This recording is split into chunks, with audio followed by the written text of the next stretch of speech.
Noël 1968. Pour la première fois dans l'histoire, depuis la Lune, les hommes peuvent percevoir le globe terrestre dans son ensemble. Ils prennent ainsi conscience des limites et de la vulnérabilité de leur planète.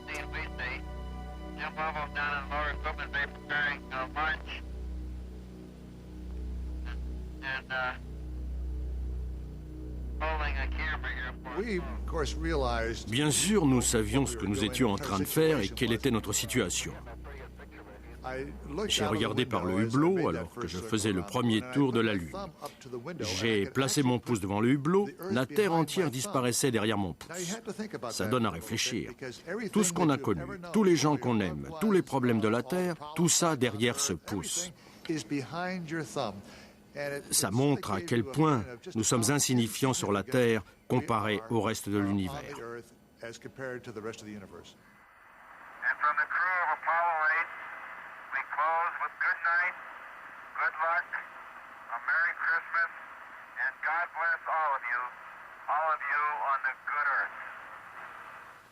Ils sont des centaines de millions de téléspectateurs à vivre cette expérience. Et parmi eux, un étudiant en droit, Richard Hare, qui se spécialisera dans la défense de l'environnement. Notre enfance s'est passée durant la période des premières missions spatiales. Nous avons donc été les premiers enfants à voir des photos de notre planète prises par un autre être humain. Et ça a marqué tout le monde. Ça nous a donné conscience de la petitesse de notre planète. Et puis nous avons commencé à lire des choses comme la rivière Cuyahoga dans l'Ohio a pris feu. Et nous nous sommes rendus compte que nous ne prenions pas assez soin de cette planète.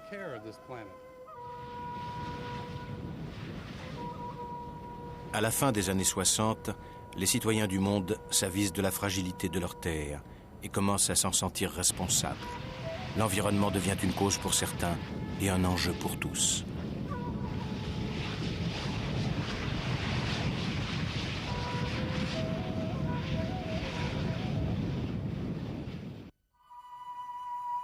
À la fin des années 50, les pêcheurs de la baie de Minamata, au sud du Japon, ont conservé un mode de vie traditionnel.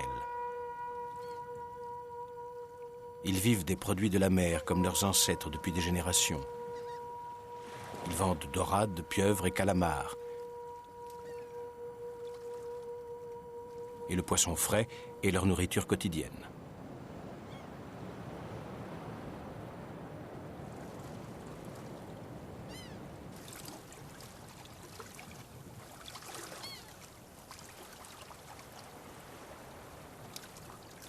C'est le comportement inquiétant des chats qui donne en premier l'alarme. Ils titubent, se mettent à baver et meurent subitement. Les hommes présentent bientôt des symptômes semblables. Ce fut le cas de Tsuginori Hamamoto et de son père, artisan pêcheur. Un matin, je portais mon équipement de pêche quand je me suis senti très bizarre.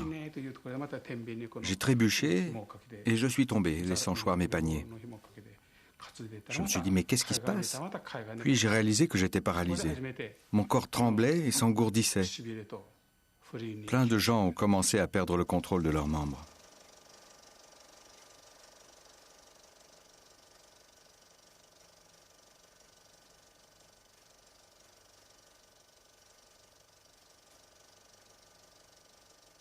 Les médecins filment ces convulsions.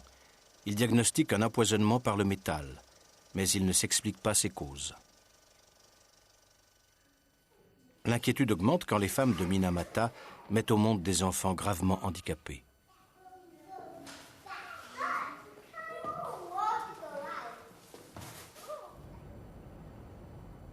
Ainsi, Tomiji Matsuda naît aveugle et avec des lésions cérébrales.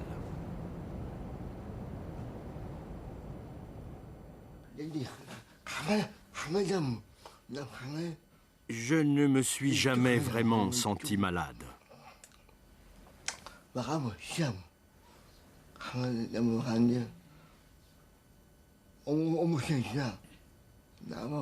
Je prends la vie au jour le jour. Si j'arrive au bout d'une journée, ça me suffit. On donne à ce mal mystérieux le nom de maladie de Minamata. En 1960, elle a déjà provoqué la mort de plus de 70 personnes et les gens contaminés se comptent par milliers.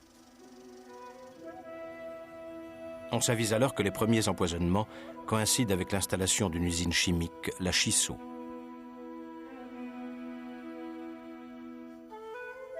Mais la Shiso Corporation décline toute responsabilité et continue de plus belle à déverser ses déchets dans la mer.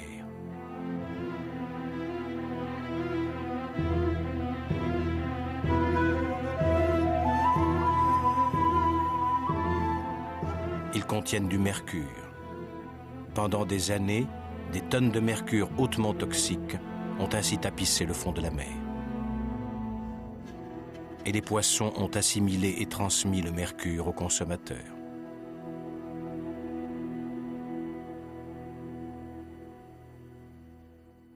Il n'y avait pas le moindre doute sur le processus. Même les tests pratiqués par la Shiso Corporation le prouvent. Mais la direction garde pour elle les résultats, ce que confirme Yoshihiro Yamashita, employé au laboratoire de la compagnie. La direction n'avait tout simplement rien à faire des rejets ni du nettoyage des environs. Nous aussi, les employés, on s'en fichait comme de l'an 40. Si quelqu'un élevait la voix, il était tout simplement ignoré.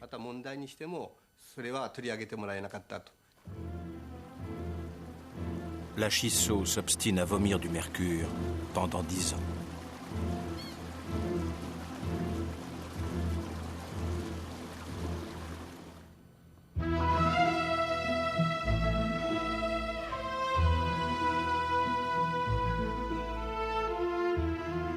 Quand le silence est enfin brisé sur la maladie de Minamata, on ne veut y voir qu'une affection locale.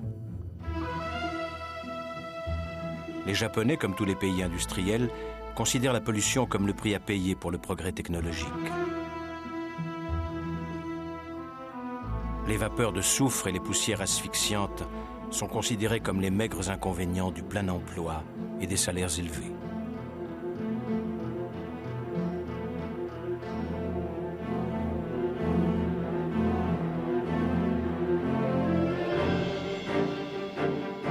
Aux États-Unis, cette conviction est plus affirmée encore.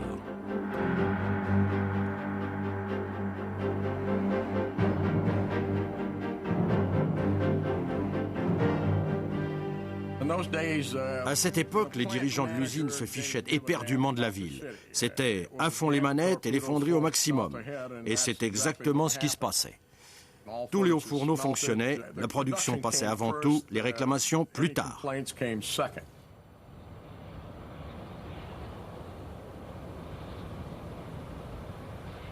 À Chicago, Carl Begg était alors l'avocat du lobby des chemins de fer. On acceptait ça comme faisant partie de la vie dans l'Amérique industrielle. La puanteur, la fumée, la crasse qui remplissait nos poumons et rendait malades certains d'entre nous. Mais nous pensions que la vie c'était ça, que c'était la volonté de Dieu, que c'était comme ça que la prospère Amérique arriverait à survivre.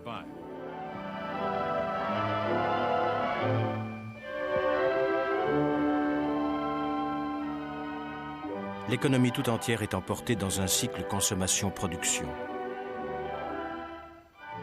Pour l'alimenter, il faut toujours plus d'énergie, facile à transporter et bon marché, comme le pétrole.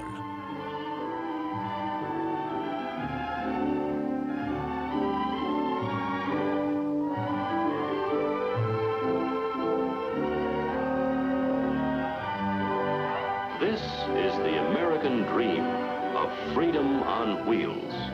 An automotive age, traveling on time-saving superhighways. Futurama's free-flowing channels of concrete and steel.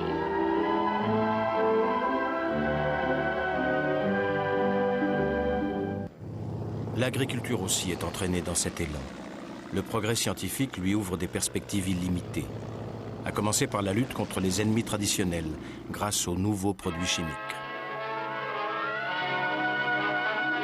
Grasshopper Control Leader, Wyoming. Be on guard for possible outbreak. Warning. State Grasshopper Control Leader, Nevada. Tremendous egg population, your state. Montana. Be on guard. Possible grasshopper outbreak. Texas, Arizona. Utah.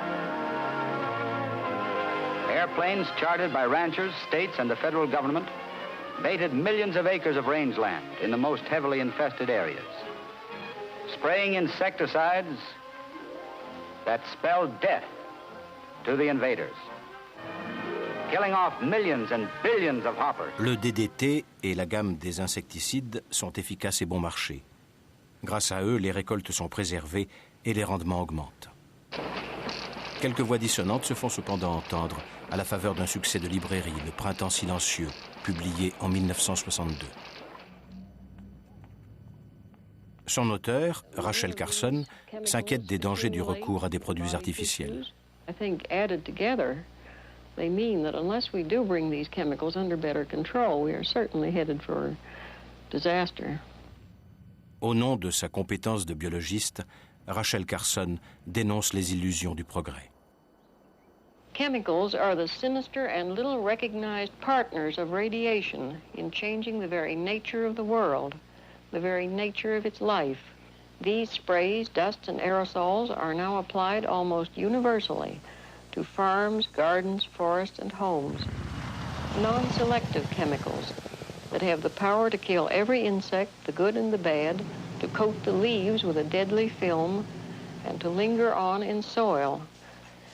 Can anyone believe it is possible to lay down such a barrage of poisons on the surface of the earth without making it unfit for all life? Mais l'industrie chimique lui oppose un autre savant. The major claims in Miss Rachel Carson's book Silent Spring are gross distortions of the actual facts, completely unsupported by scientific experimental evidence and general practical experience in the field. The real threat then to the survival of man is not chemical but biological, in the shape of hordes of insects that can denude our forests, ravage our food supply, and leave in their wake a train of destitution and hunger. If man were to faithfully follow the teachings of Miss Carson, we would return to the Dark Ages, and the insects and diseases and vermin would once again inherit the earth. La controverse entre les experts passionne l'opinion. Du coup, les hommes politiques sont obligés de prendre position. There appears to be growing concern among scientists as to the possibility of dangerous long-range side effects from the widespread use of DDT and other pesticides. Have you considered asking the Department of Agriculture to take a closer look at this? Yes, and I know that they already are. I think particularly, of course, since Miss Carson's book, but they are examining the matter. Les pays développés sont passés à l'ère du tout pétrole. Pour les approvisionner, on met en chantier des pétroliers géants qui transportent des centaines de milliers de tonnes. En 1967, le naufrage du Torrey Canyon fait brusquement prendre à l'opinion la mesure du danger. At last, the Torrey Canyon lay in her death throes, her back broken, her fight against fate lost irretrievably. Less than 2 weeks ago, a fine ship of more than 60,000 tons now lay broken. Le Torrey Canyon lâche 80 000 tonnes de pétrole brut à la mer. Les autorités britanniques, prises de court, sans expérience de ce genre de catastrophe, envoient des bombardiers pour incendier la marée noire.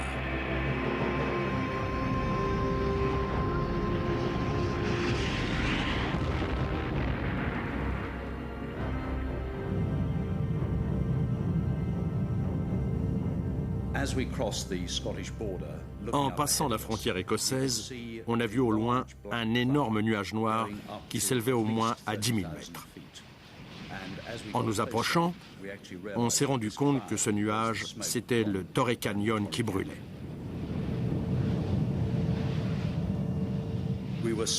Nous avons tourné autour du pétrolier à environ 1300 mètres, puis nous avons piqué pour le bombardement.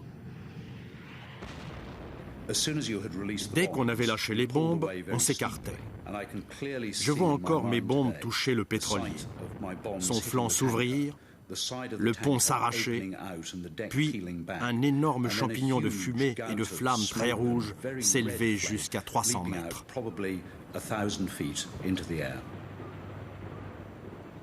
Le bombardement est spectaculaire, mais il n'arrête pas le pétrole. La plus grande partie de la cargaison est déjà en train de déferler sur les plages de la Manche. On l'éponge avec de la sciure. Les images de la télévision donnent un retentissement exceptionnel à l'accident. Le public est particulièrement sensible à la détresse des animaux qui sont les premières victimes.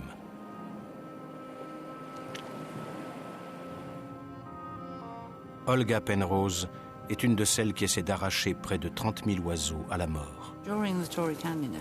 Quand il y a eu l'accident du Torrey Canyon, on voyait arriver des oiseaux et quand on regardait dans les caisses, on ne voyait qu'une boule de goudron et un bec qui dépassaient. Il fallait racler cette boule de goudron pour arriver à l'oiseau lui-même. C'était vraiment atroce, c'était affligeant. On savait que le pétrole brûlait les oiseaux, alors on essayait de les extraire le plus vite possible. On se sentait complètement impuissant et furieux, penser que l'homme avait fait ça et que nous ne pouvions rien faire pour les sauver.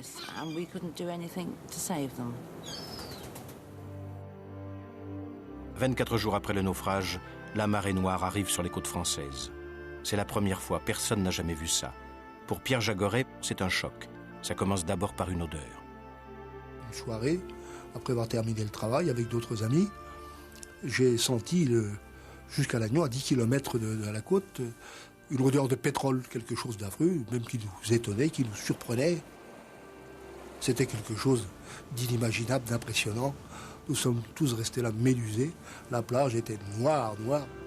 Nous sommes partis volontairement au combat, partis à la guerre contre le mazout.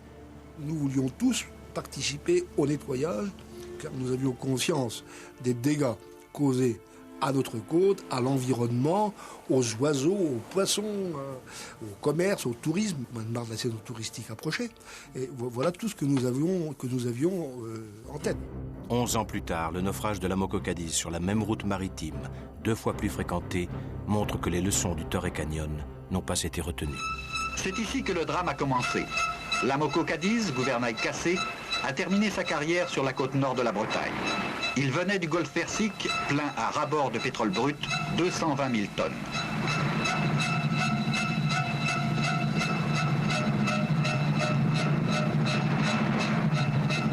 Des flancs de l'épave, dont la proue se dresse encore comme un rocher, la cargaison s'est répandue sur la mer, poussée vers le littoral par le vent du large. De sorte que de la pointe de Saint-Mathieu près de Brest à l'île de Bréa au large de Paimpol, 250 km de côte sont souillés ou menacés par le flot visqueux. En mer, ça n'avait pas la couleur noire. C'était marron, ça irisait les vagues, ça les écrasait. Mais ce n'est qu'en arrivant au rivage qu'il y avait toute cette noirceur, un paysage d'apocalypse, je crois, peut-être, je sais pas, cette vague noire. Et puis les vagues arrivant, venant mourir, mais sans bruit du tout. Le pétrole qui écrase les vagues et qui écrase l'eau. Tout était un silence étrange. Toutes les personnes qui se trouvaient là, personne ne parlait. C'est quelque chose qui m'a marqué, moi je crois, à vie. Ça, en pensant que d'où vient ce pétrole et pourquoi. Alors, un peu partout sur les côtes, un travail de fourmi a commencé. Un patient travail de nettoyage effectué d'abord avec des moyens rudimentaires par les populations locales spontanément mobilisées dans un premier temps.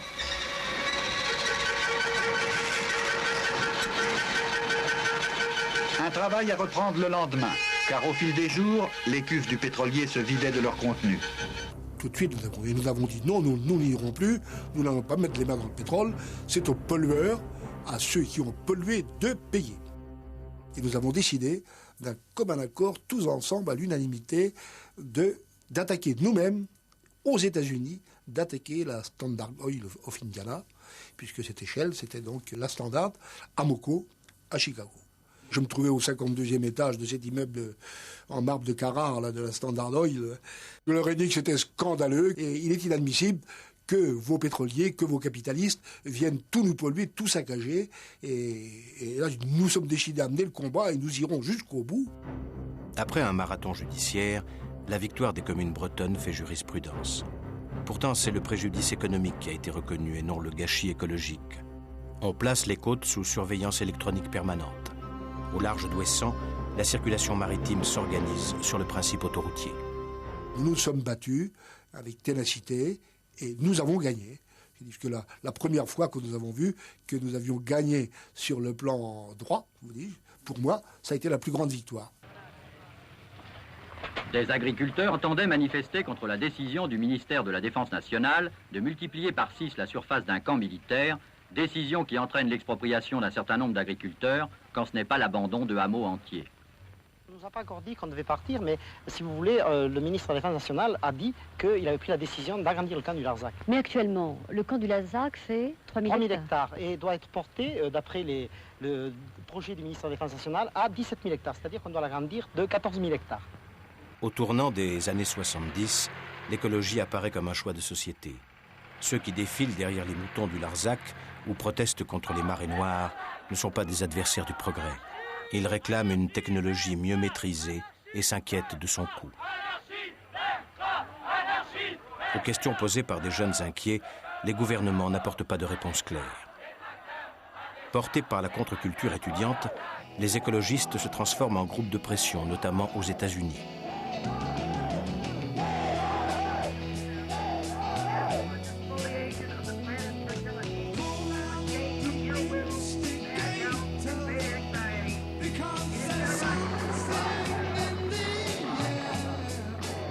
En avril 1970, des millions de marcheurs manifestent dans la rue leur soutien à la Journée de la Terre.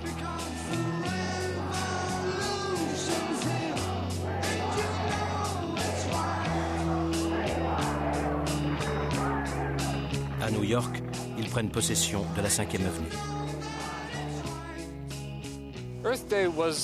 La Journée de la Terre était le plus grand rassemblement d'êtres humains autour d'un seul thème qu'il y ait jamais eu. 20 millions d'Américains issus de tous les milieux ont participé à cet événement dans toutes les villes importantes et également dans la plupart des petites localités pour protester contre ce qu'on faisait au monde.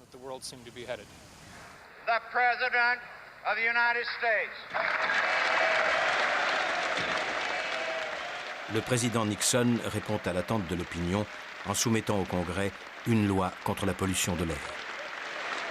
It is time for all of us to concern ourselves with the way real people live in real life. The great question of the 70s is, shall we surrender to our surroundings, or shall we make our peace with nature and begin to make reparations for the damage we have done to our air, to our land, and to our water?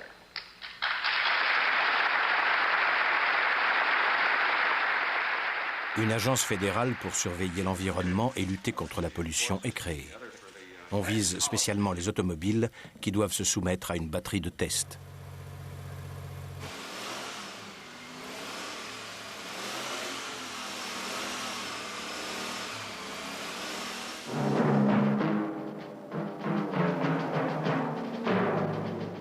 En retour, la publicité utilise comme argument la contribution des industriels à la lutte contre la pollution.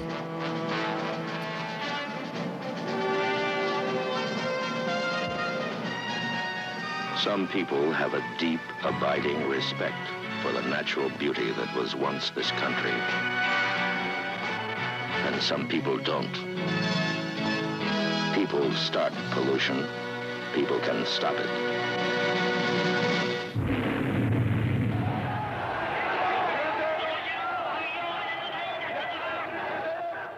Au Japon, la campagne pour l'environnement prend des formes plus violentes, proportionnées à l'ampleur des dégâts causés par la maladie de Minamata.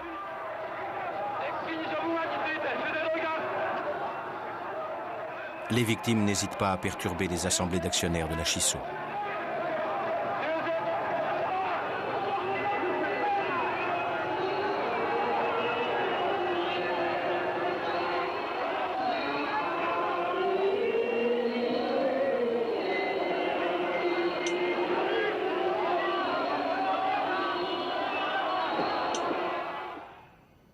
Tsuginori Yamamoto, qui avait été l'une des premières victimes de l'empoisonnement par le mercure, anime désormais une des associations qui réclament un dédommagement.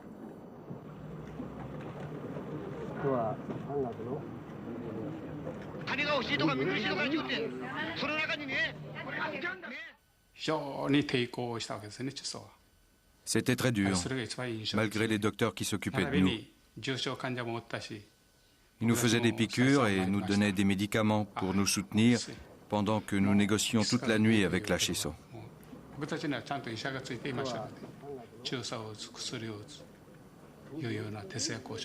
Nous étions épuisés et complètement écœurés par le comportement inflexible de la Shiso.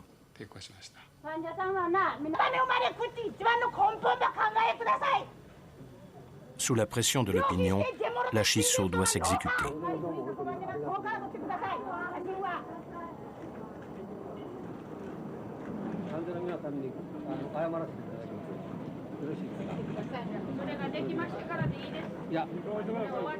Son président présente des excuses selon le rite traditionnel, en s'inclinant jusqu'à ce que sa tête touche le sol.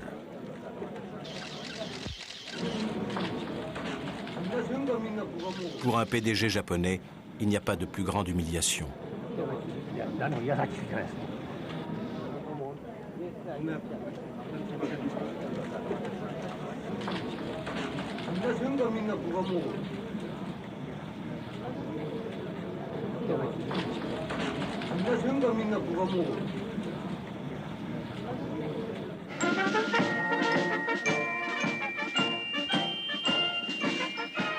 En 1972, à Stockholm, les Nations Unies donnent une audience mondiale à ces mouvements de contestation en organisant la première conférence internationale sur l'environnement.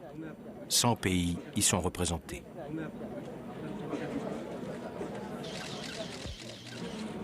La délégation venue exprès de Minamata raconte les ravages à long terme de la négligence industrielle. Aux abords du centre des congrès, des milliers de jeunes se sont rassemblés. Ils se sont mobilisés les premiers et sont les seuls à le faire. In a very real sense, what you're doing out here is very, very important. Demonstration? How big? Les centaines de journalistes qui couvrent la conférence lui assurent un écho certain. Parmi eux, Anil Agarwal, un jeune correspondant indien. Je ne suis pas revenu avec l'impression que les gouvernements prenaient ça très au sérieux à l'époque.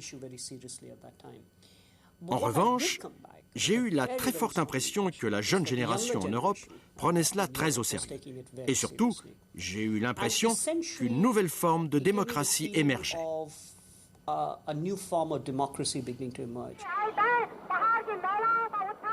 Le mouvement écologiste reçoit des échos dans certains pays en voie de développement, inquiets de l'épuisement de leurs ressources.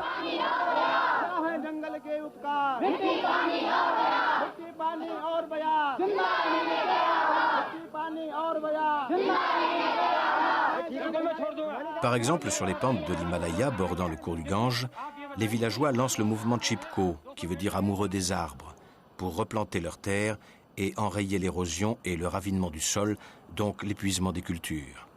Il s'agit d'empêcher que la déforestation sauvage modifie l'équilibre naturel. Le mouvement Chipko a légitimé les préoccupations écologiques dans ce pays. Jusqu'alors, tout le monde prenait ça pour une lubie occidentale.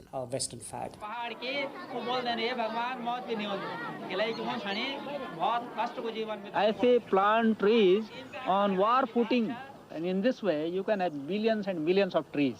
This is the people's program for tree plantation.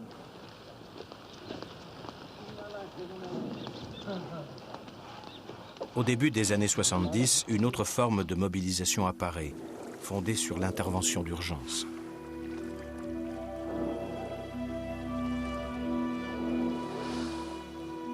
Le mouvement Greenpeace fait ainsi ses premières armes pour protéger les baleines, une espèce menacée de disparition.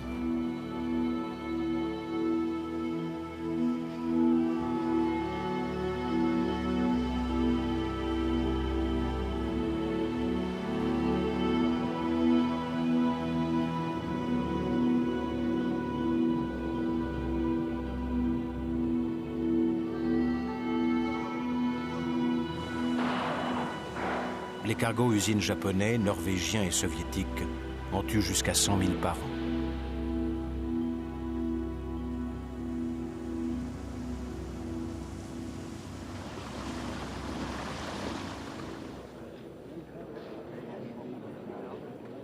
Les autres gouvernements ont bien décrété un embargo, mais ni les Japonais, ni les Norvégiens, ni les Soviétiques n'en tiennent compte.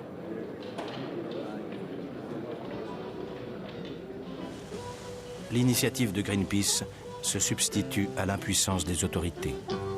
All the Greenpeaces are sailing, they're crazy as hell. They'd be riding a big ocean in a hollowed out shell. They'll probably get seasick or they'll probably go blind. They're probably on drugs or at least out of their minds. Now what is a whale but a big hunk of flesh? Let's poke him and stab him and steal his breath. Let's shoot him, let's waste him, let's blood up the sea, till there's none of them left in the whole world to see. 1, 2, 3, 4, 5 over there. There's one by the Vostok and there's 3 over here. There's 9 chasers altogether. Robert Hunter a mené la première expédition de Greenpeace pour contrer les baleiniers soviétiques.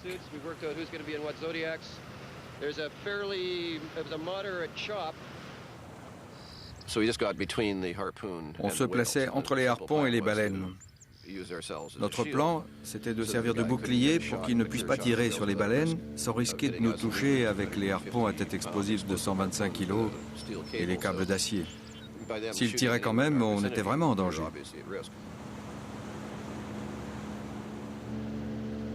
La seule arme de Greenpeace, c'est le pouvoir des images sur l'opinion internationale.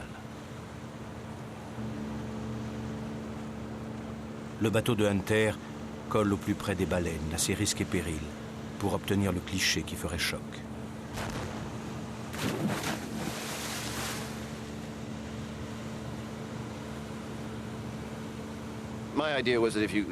Mon idée, c'était que si vous obteniez une image et que par les médias vous la transmettiez à la conscience collective, vous pouviez choquer cette conscience et changer la façon de voir le monde.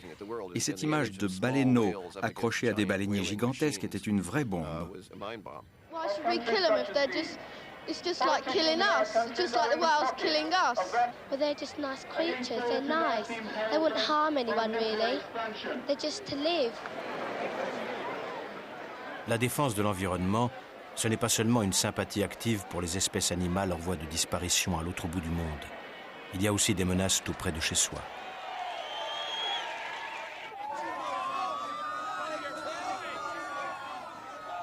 On prend conscience des tonnes de déchets accumulés depuis des années aux portes des grandes villes et des risques qu'ils font peser sur la santé de la population, notamment dans le nord de l'État de New York.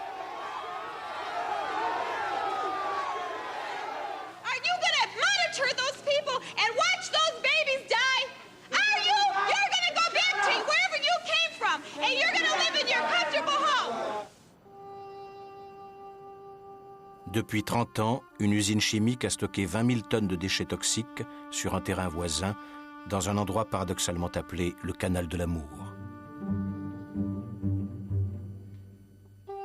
Des maisons, des écoles se sont construites aux abords.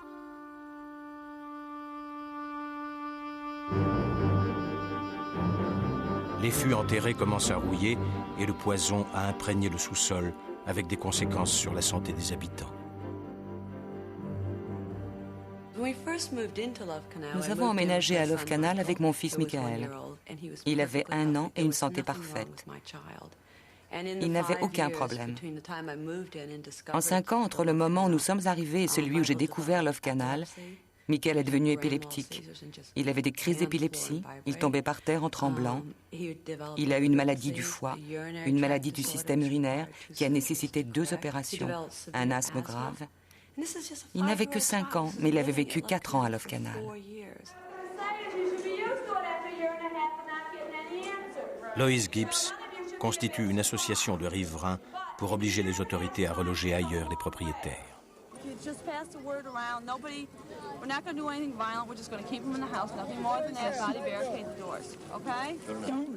Faute d'être entendues, les femmes en viennent à des moyens plus énergiques et séquestrent des fonctionnaires.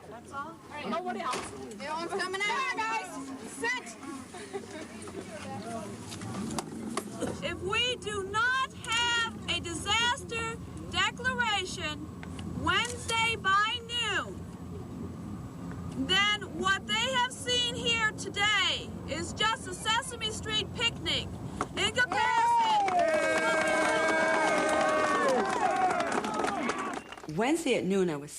Mercredi à midi, j'étais assise à côté du téléphone et je priais. Je ne suis pas très croyante, mais je priais pour qu'ils appellent. Et quand le téléphone a sonné, j'ai bondi, et tous les autres aussi. Qui va répondre? Qui va répondre? Nous avons décroché, et c'était la Maison-Blanche qui appelait pour dire que les habitants de Love Canal pouvaient être évacués. On Love Canal, Mr. President, what can I say? New York loves you today. En venant rencontrer Lois Gibbs, le président Carter confirme l'efficacité de la démarche écologique. Le mouvement américain est en pointe, mais pas isolé. En Europe occidentale, la France s'est dotée d'un ministère de la qualité de la vie depuis le début de la décennie 70. En Allemagne est né le mouvement des Verts, qui devient ensuite un parti politique. Dans tous ces pays, la législation commence à produire des effets visibles. Et l'industrie ne manque pas d'en récupérer le bénéfice psychologique. The boilers of ICI's Billingham Power Station, which once used 3,000 tons of coal a day, now burn clean, pollution-free natural gas. Smoke, sulfur dioxide, grit and dust have all been eliminated. From Gary, Indiana, that the United States Steel plant there has agreed to take some very expensive steps to cut off nearly all of the pollutants it has been dumping into the southern end of Lake Michigan for years. Alors que certains hommes d'affaires fanfaronnent sur leur réussite, d'autres commencent à sentir que les choses ont été trop loin. La lutte contre l'environnement se heurte à des résistances, en particulier lorsqu'elle joue contre l'emploi.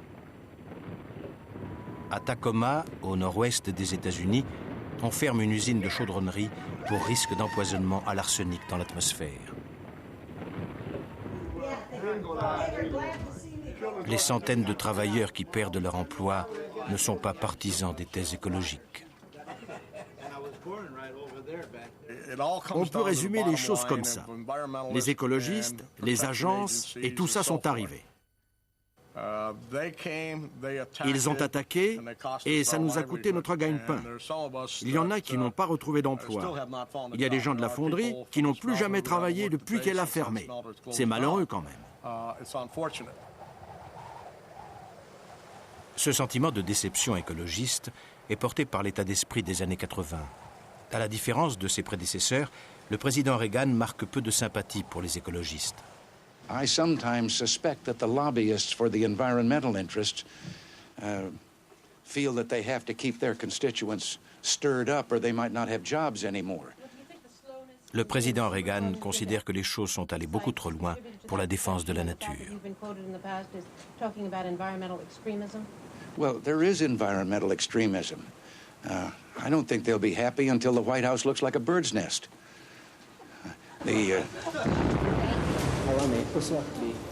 Une série d'accidents va donner un second souffle au mouvement écologique.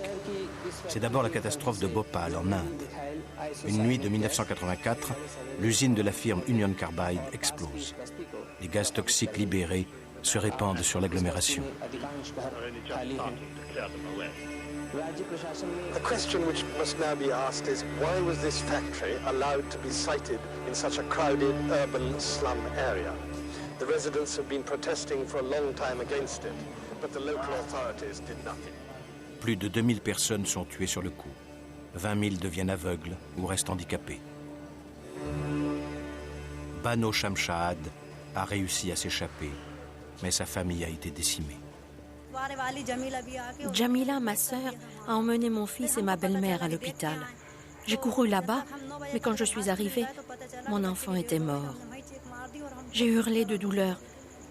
Mon fils unique est mort, mais je savais que ça ne servait à rien. Et puis les gens ont dit que nous allions être évacués à cause du gaz toxique. Mais le pire est à venir avec l'accident que l'on croyait inimaginable dans une centrale nucléaire.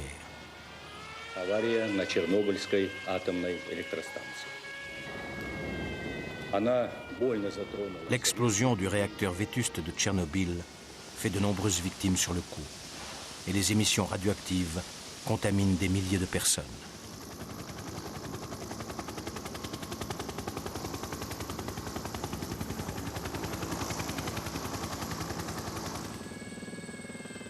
Surtout, les conséquences s'étendent bien au-delà de l'Ukraine, avec des retombées sur tout ce qui vit ou pousse en Europe de l'Ouest.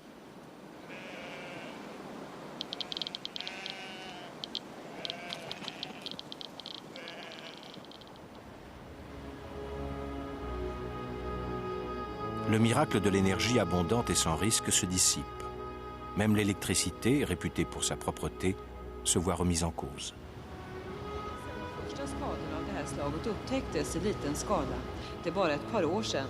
Nu är 10-15% av beståndet angripet på sina håll i Halland, Småland och Skåne.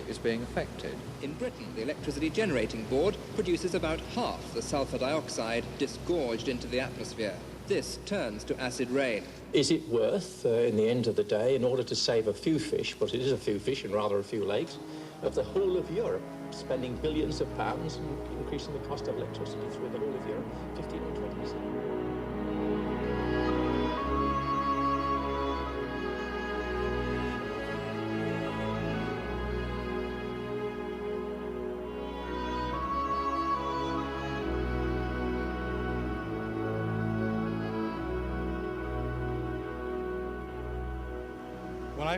Quand j'ai commencé à travailler sur ce sujet, la plupart des gens considéraient la pollution comme un problème local. Il y avait les aciéries à Pittsburgh, la pollution automobile à Los Angeles. Au cours des 10 ans qui ont suivi, nous avons commencé à comprendre que le problème avait des proportions continentales. Les pluies acides couvraient la moitié du continent nord-américain et une grande partie de l'Europe. Au cours des 5 années suivantes, nous nous sommes rendus compte que le problème était mondial et qu'il y avait des menaces sur la viabilité même de l'atmosphère. À l'approche de la fin du siècle et du millénaire, les problèmes de l'environnement ont pris une dimension planétaire. Il ne s'agit plus seulement de réparer le gâchis ou de protéger contre des nuisances. C'est l'avenir de la Terre, considéré comme un tout, qui se trouve au centre des enjeux. Que cela concerne les atteintes à la couche d'ozone ou les conséquences de l'effet de serre sur la désertification des sols, la déforestation, la pollution de l'air urbain, la communauté internationale réagit. En 1985, les Nations Unies organisent un sommet de la Terre à Rio. On y constate surtout des divisions parce qu'aucune certitude scientifique ou politique n'émerge. Les pays développés ont l'argent, les compétences et le souci de la lutte contre la pollution. Les autres se soucient de s'industrialiser à n'importe quel prix pour l'homme, comme pour la nature. Les pays neufs se trouvent, comme au Brésil ou en Afrique, constamment au bord de désastres écologiques. Quant aux anciens pays communistes, leur situation est pire encore. Ils sont victimes de l'héritage du tout industriel et de leur absence de moyens.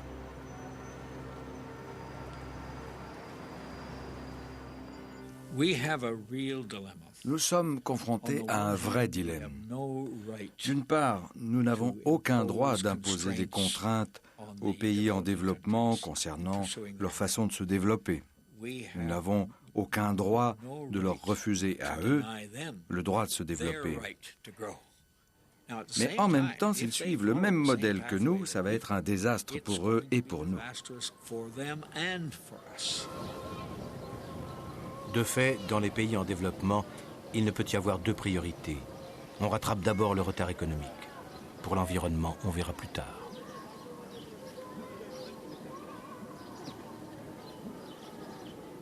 Dans les faubourgs de Delhi, une fonderie artisanale utilise toujours des méthodes archaïques. Fumée et poussière sont expulsées à l'extérieur.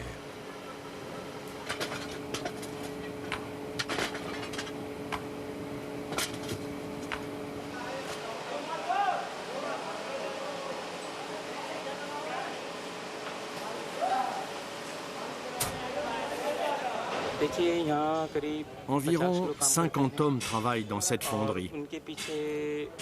À eux tous, ils font vivre près de 400 personnes, tous leurs proches dans l'Uttar Pradesh.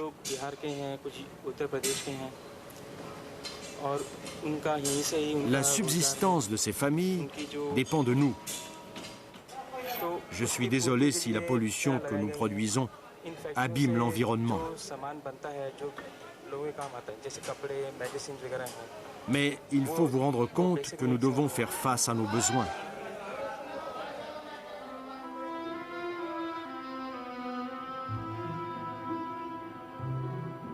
Les lenteurs indiennes se comprennent mieux si l'on songe qu'il a fallu 40 ans aux Japonais pour tirer les leçons de Minamata.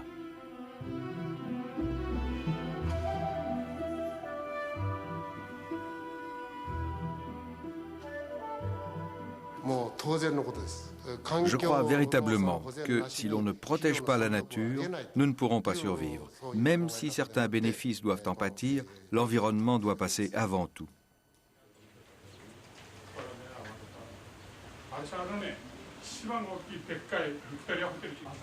Minamata et ses survivants sont devenus un cas d'école pour les jeunes générations japonaises.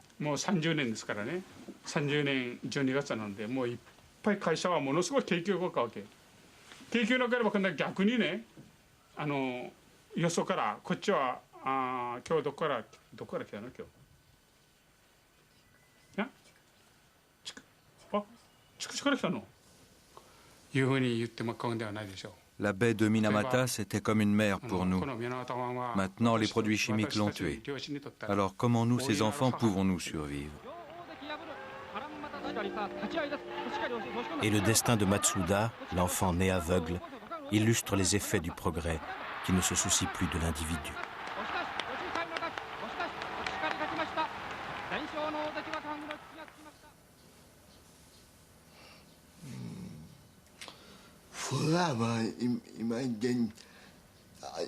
Je pense que les gens doivent être très prudents avec le progrès. Il n'apporte pas que des avantages.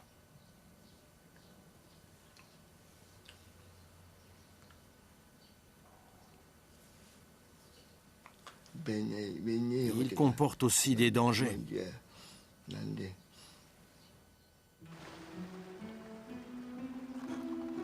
À Minamata, le mercure resté au fond de la baie empêche toujours les pêcheurs de faire leur travail. Ils doivent aller au large pour trouver du poisson consommable. L'humanité n'en finit pas de payer la facture des dégâts causés par le progrès, mais les leçons sont longues à assimiler. L'épidémie dite de la vache folle démontre les risques de manipulations alimentaires. Celles-ci ont été tues, puis niées, enfin sous-estimées. Il en va de même pour le bricolage génétique, depuis que la découverte et la maîtrise du génie génétique ont permis de réaliser le rêve des savants du XIXe siècle. L'homme cherche passionnément à améliorer l'espèce. En obtenant les premiers clones, il oublie volontiers que la richesse génétique est faite de la diversité.